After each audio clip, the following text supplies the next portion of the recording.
Well, I may be a few months late with this, but after experimenting with technology, Zoom setup, and everything in between, I'm finally ready to give a guide of how to present music lessons online while using Zoom.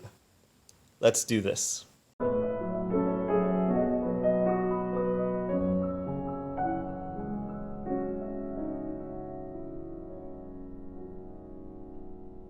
Before we begin, if there's a specific section you want to jump to, all the timestamps are in the description below. Today we'll be covering hardware, including computers, microphones, and cameras, Zoom audio settings to allow for the highest quality and most accurate sound reproduction, Zoom camera settings, as well as screen sharing, such as with a touch screen and a tablet that can help enhance your teaching experience. The brains of your operation will be either a desktop or a laptop computer. You don't see my PC here, but I'll throw in a picture of what it looks like. Here you see a monitor which is connected to my PC, which is also sitting on top of the piano. And this allows me to interact with Zoom, see all of the students, as well as view all of the other programs that I may need while teaching as well. You can easily have a laptop here instead of a monitor connected to a PC, and it'll function basically exactly the same.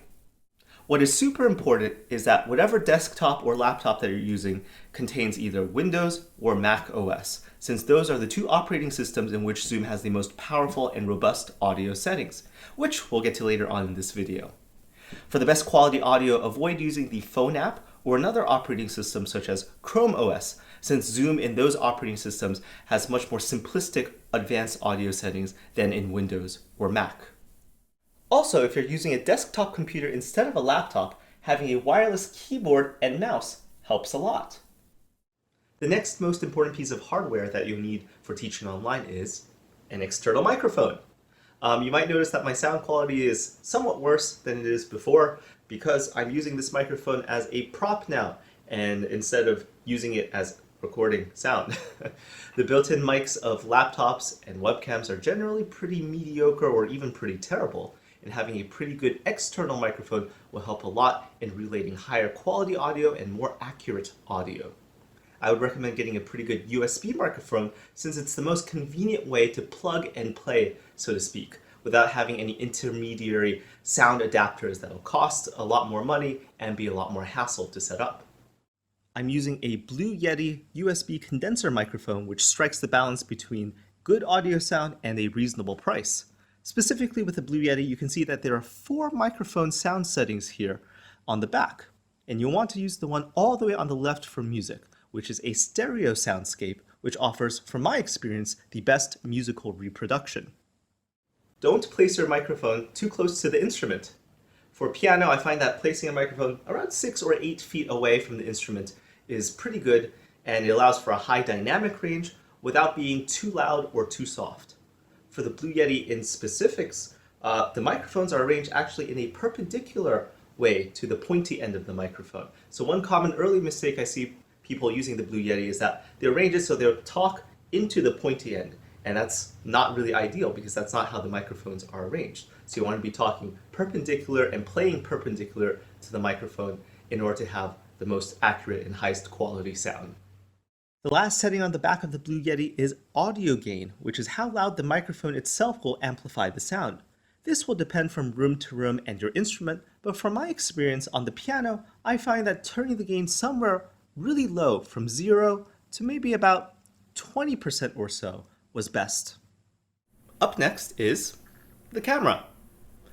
Any webcam with a pretty good resolution, so 720p or above, should be sufficient.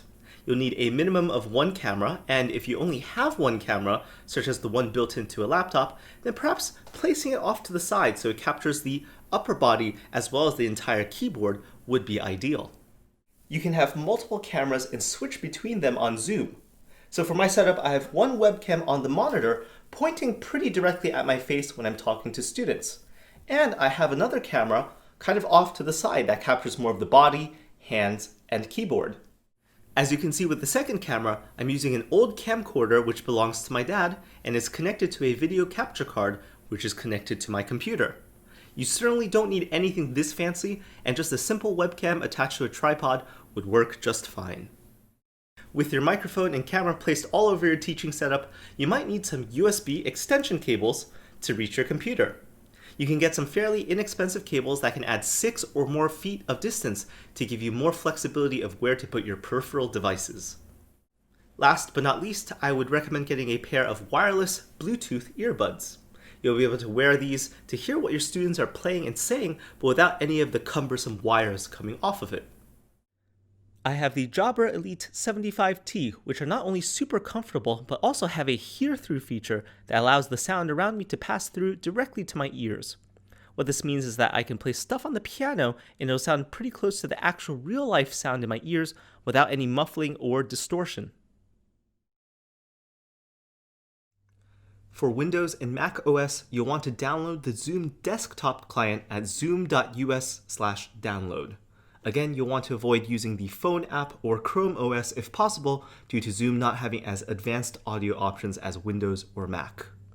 After you have installed the Zoom desktop client and logged into your account, you should see this homepage where you can start a new meeting, join a meeting, and manage some other stuff.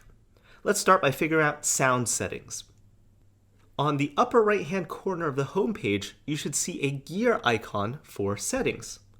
Click that, and on the next page, you want to click on Audio on the left-hand side. After clicking Audio, you can manage your basic microphone and speaker settings and their volume, which you'll need to figure out for your specific devices. Below these basic settings, click on Advanced. This is where the magic stuff happens. You'll want to check the box that says Enable Original Sound, as well as disable Suppress Persistent Background Noise, and disable Suppress Intermittent Background Noise. This will allow for a larger range of dynamics from the instrument, as well as prevent longer sustained tones to be treated as background noise and thus be cut off. In order to finalize the audio, we need to start our meeting. So let's start our meeting. We click on New Meeting, and we'll join with computer audio and maximize the screen. So here we go. We've started our meeting, and before getting to the microphone stuff, let's get some of the other preliminaries out of the way.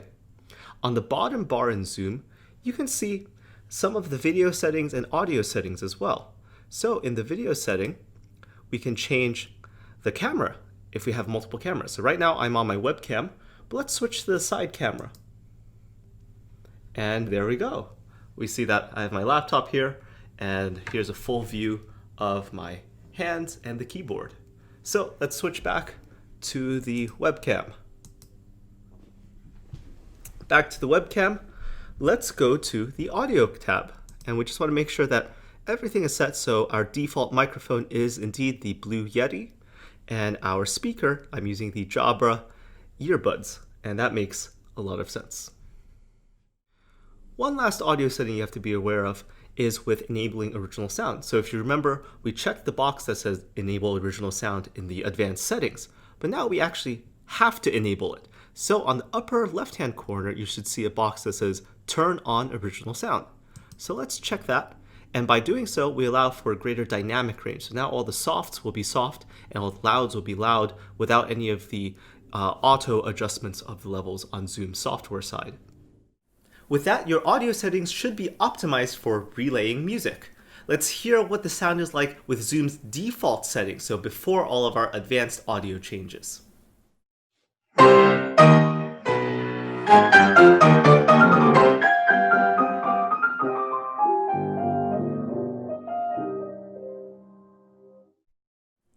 Ouch, that's pretty bad.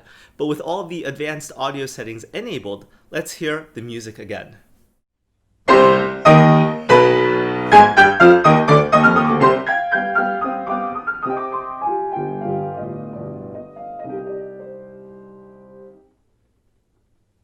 Much better. It's still not perfect due to Zoom compressing the audio to be able to be streamed online more smoothly, but certainly much better than before. With that, those are the main hardware and software things to be aware of when teaching online. Up next, I'll introduce one new wrinkle to up your teaching game to the next level. Back on the Zoom streaming page, you can share your screen with everyone with this green Share Screen button at the bottom of the page. This can allow you to share different programs, such as PowerPoint slides or YouTube video. For what I do with my theory and private lesson setup is a little bit different. First, as the host of the meeting, I will go to the sharing settings by this green arrow here, go to advanced sharing options, and then allow all participants to be able to share their screens. I have a touchscreen tablet and a secondary Zoom account to use in meetings. I joined the meeting with the secondary account and tablet, and I want to make sure that my camera and audio settings are off since I'm using the host PC for that. I can share the screen with this tablet, so let's do that. So let's share from the tablet. Here on the bottom of the screen, we can go to the green share button and click on the application that I want to share. Here, the program of choice is Squid, which allows me to import PDFs such as music scores, as well as write all over them. So after you're done sharing your music score or your PDF file, you can stop sharing the screen by going to the top of the page where it says Stop Share.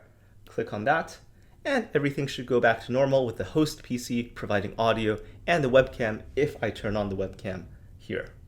And that's it for the hardware, software, and extra screen sharing features that you'll need if you want to start teaching music online via Zoom. If you found the video useful, hit the like button and please consider subscribing for more musical content.